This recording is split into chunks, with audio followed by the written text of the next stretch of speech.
Karena orang tua saya tahu kalau ayah saya bilang seperti ini, kalau emang benar kamu ingin masuk Islam, masuklah agama Islam, tapi jangan pernah balik lagi ke agama ini.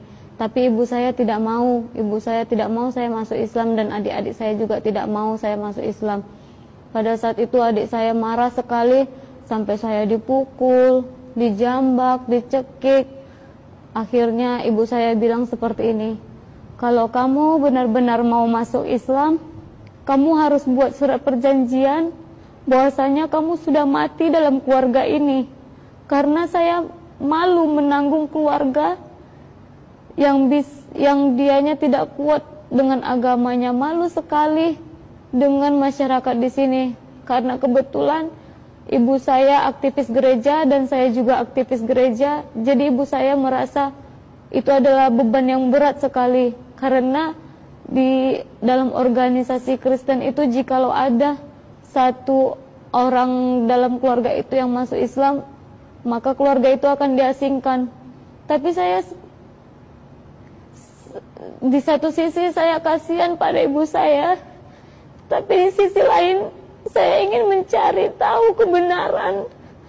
Saya ingin memeluk Islam karena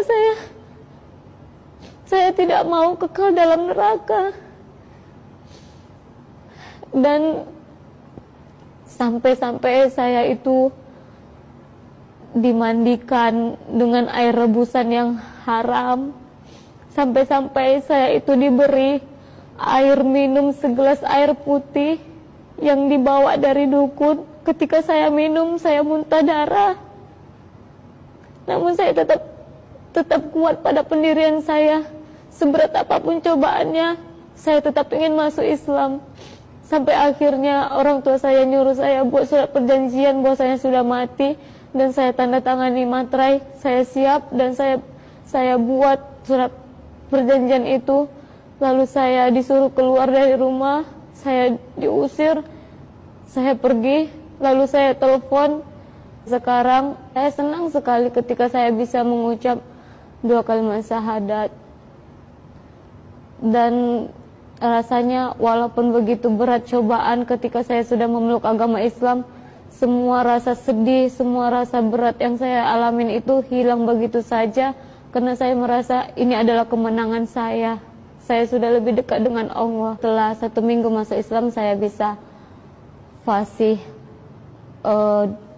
doa-doa, sholat.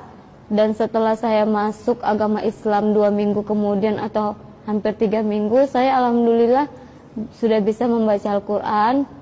Walaupun saya tidak belajar sama guru mengaji, saya belajarnya sendiri. Karena saya seperti ini, saya yang ingin masuk Islam.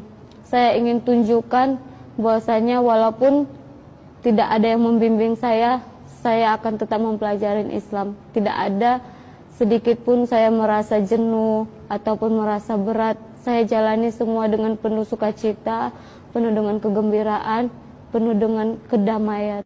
Tujuan saya untuk belajar di pesantren An-Naba adalah saya ingin mengajak keluarga saya seluruhnya memeluk agama Islam seperti saya. Karena saya merasa memang saya sudah bisa sholat, saya sudah bisa membaca Al-Quran, namun saya tidak bisa menjelaskan kepada keluarga saya bagaimana caranya supaya mereka bisa yakin bahwasanya tidak ada seorang pun yang bisa menolong mereka, dan tidak ada agama yang bisa masuk surga kecuali agama Islam. Saya ingin sekali mengajak keluarga saya. Jadi saya mencari tahu pesantren mana yang bisa saya datangin, tempat pesantren mana yang bisa tempat saya belajar. Alhamdulillah saya searching di Google, saya menemukan pesantren Mu'alaf An-Naba Center. Lalu saya cari kontak pendirinya. Alhamdulillah pendirinya semarga dengan saya. Beliau sangat baik. Beliau menjadi panutan saya juga. Saya semakin yakin dan saya semakin ingin belajar lebih lagi agar saya bisa menyelamatkan keluarga saya, agar saya bisa mendakwai keluarga saya, agar keluarga saya bisa selamat. Saya sedih